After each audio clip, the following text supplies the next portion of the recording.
महाराज ये शिव तत्व क्या है, मुझे शिव तत्व के विषय में बताएं। निर्गुणों शिवस्तात सगुण शंकर कथम शिव तत्व न जानामी मोहितः शिव माया। मैं शिव की माया से मोहित हो गया था, इसलिए आप बताएं शिव तत्व क्या है। तो जब देवर्षि नारद ने शिव तत्व की जिज्ञासा की तब ब्रह्मा जी ने कहा, महाप्रलय काले च नष्टे स्थावर जंगमे आसीत तमोमयम सर्वम अनर्क ग्रह तारकम। देखिए पहले तो प्रलय कई प्रकार के होते हैं, ठीक है।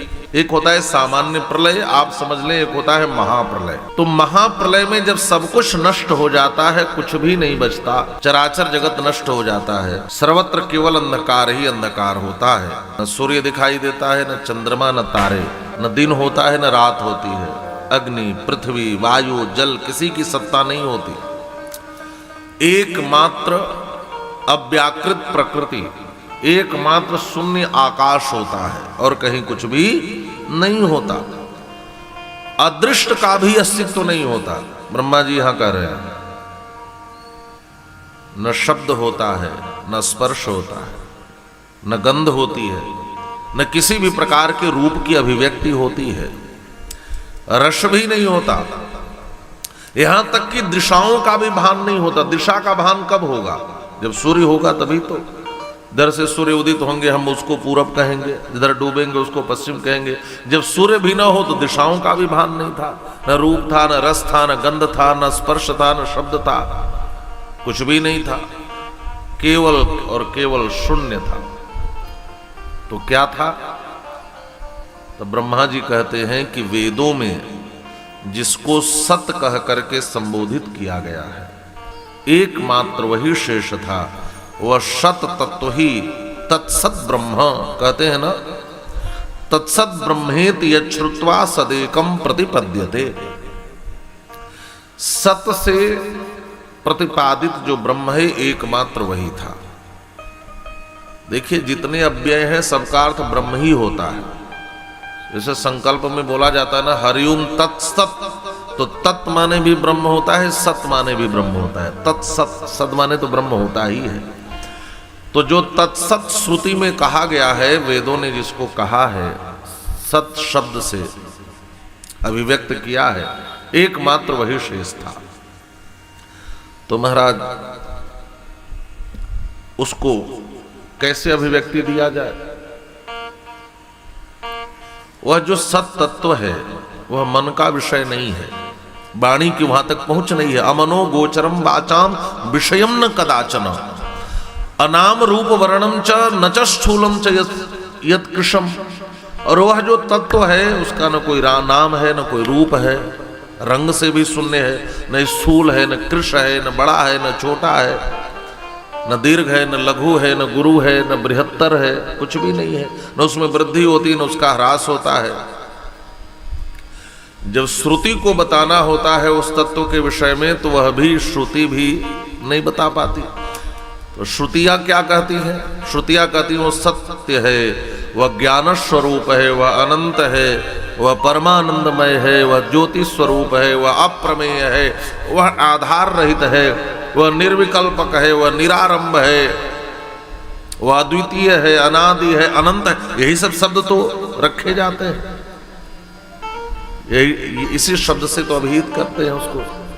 गोस्वामी जी ने भी बड़ी सुंदर स्तुति लिखी है, कुछ पंक्तियां गुनगुनाते हैं।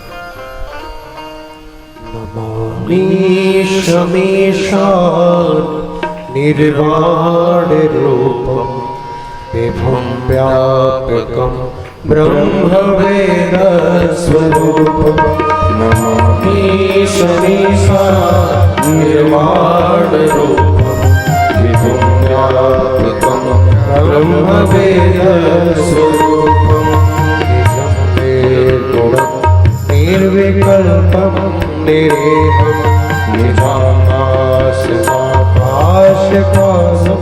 भजे नमामि शमीशा निर्वाण रूपं विभुं व्यापकं ब्रह्मवेद स्वरूपं निराकार मोकार मूलं तुरीयं गिरा ज्ञान मोतीर्थमीशं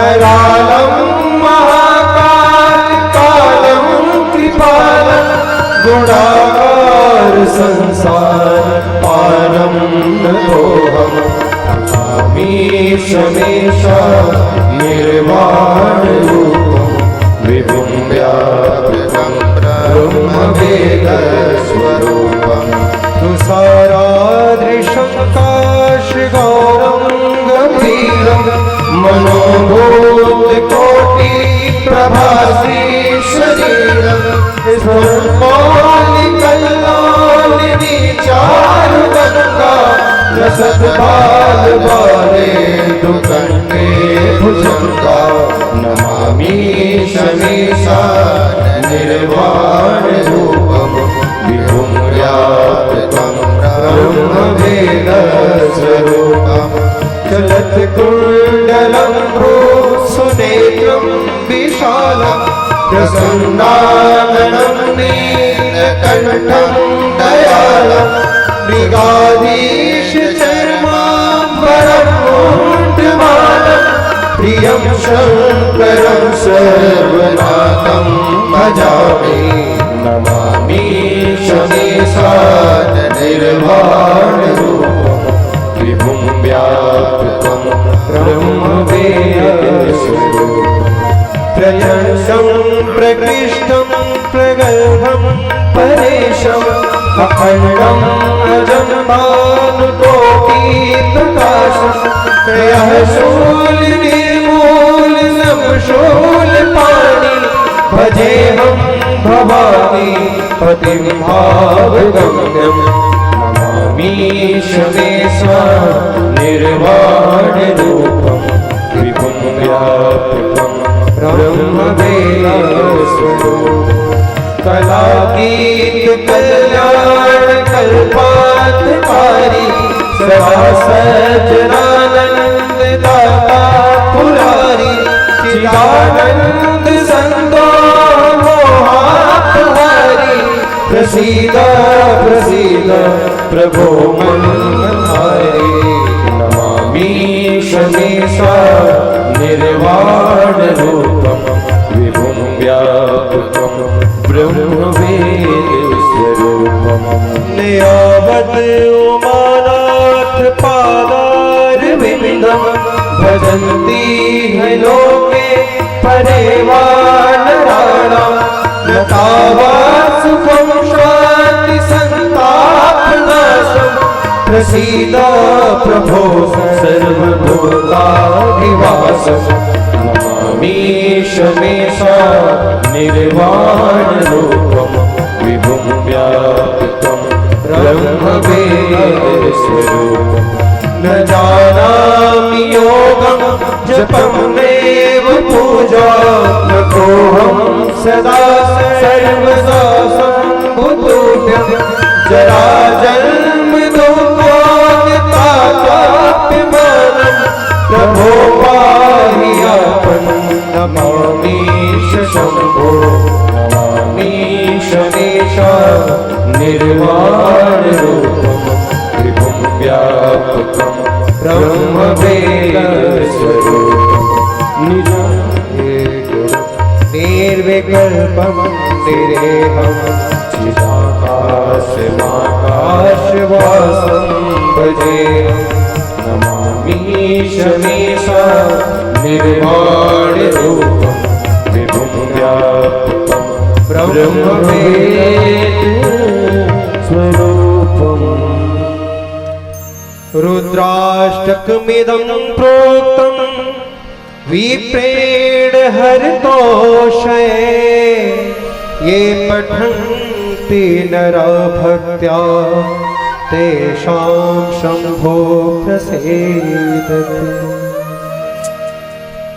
उस तत्व की अभिव्यक्ति के लिए ऐसे ही शब्दों का प्रयोग किया जाता है। वह निर्विकल्पक है, वह निरीह है, वह अनंत है, वह सत्य स्वरूप है, वह ज्ञान स्वरूप है।